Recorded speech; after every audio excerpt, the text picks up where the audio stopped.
first podcast that I listened to was the Google Teacher Tribe Building Classroom Community. That podcast was talking about how the different tools on the internet that you can use in the classroom so that students can use their Chromebooks in a variety of different ways to interact with students, you as the teacher, etc.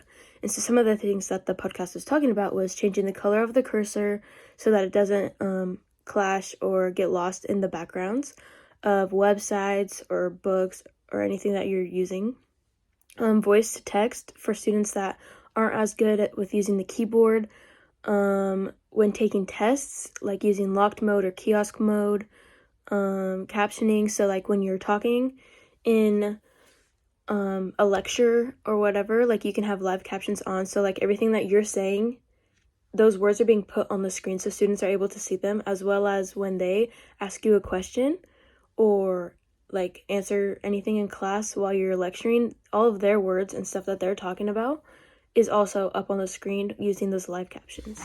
The second podcast that I listened to was in the House of EdTech, and it was a video on AI being your new teaching assistant. And one of the things they talked about was a website called Flixier, where you can create videos and collaborate with other people, other teachers, students online in real time, and create a quick creative video for your students to use in the classroom.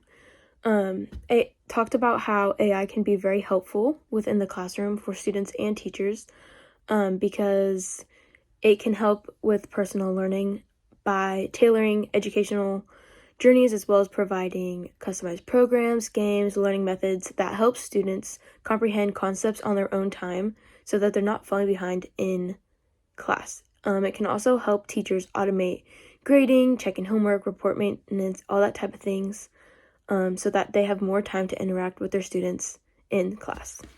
The third podcast I found very interesting. It's from Every Classroom Matters, and it was talking about powerful ways to teach students through play. So one of the major things that this teacher was talking about was using Legos when trying to teach her students multiple different subjects like math or science.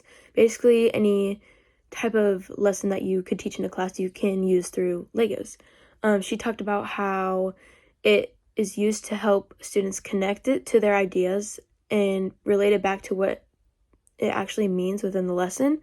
And it also helps kids to be able to think through what they are learning and trying to relate it back to how they can use it in their life.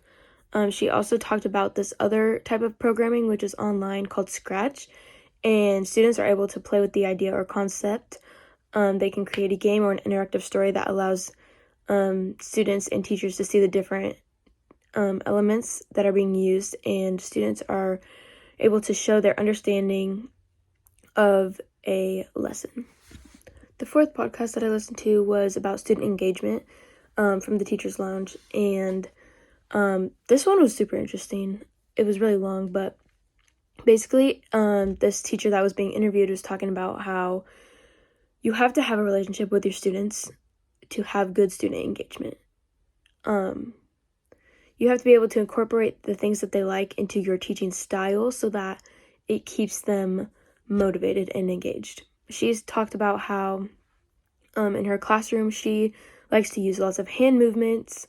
She uses songs, creates dances, and just a bunch of different things to try and keep her students engaged throughout her lesson.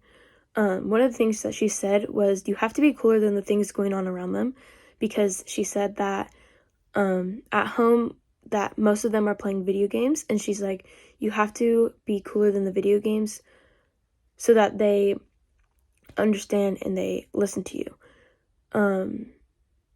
She said, the teacher was like, you have to get out of your comfort zone in order to try new things in your classroom, because you have to try new things to find the different ways and strategies to what your students best respond to.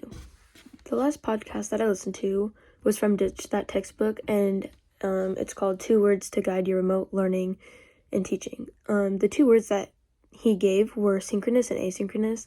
And synchronous learning is when everyone is there face-to-face, like on the same call at the same time, whereas synchronous is when students can access the lecture at any time.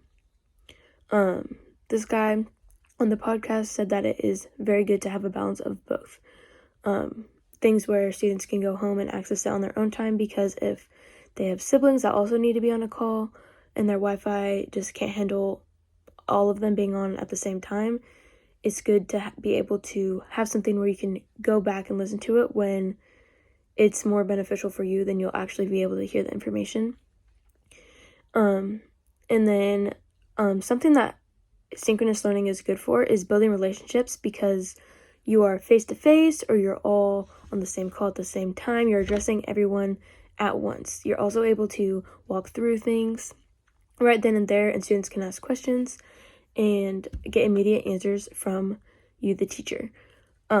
Something that's good for asynchronous learning is being able to leave responses to a video response, like on Flipgrid, where you can hear everyone's voice, but you don't have to wait for everyone to have their turn. Because on a live call, it's hard to sometimes get to everybody or hear everybody at the same time because all their voices are going on at once.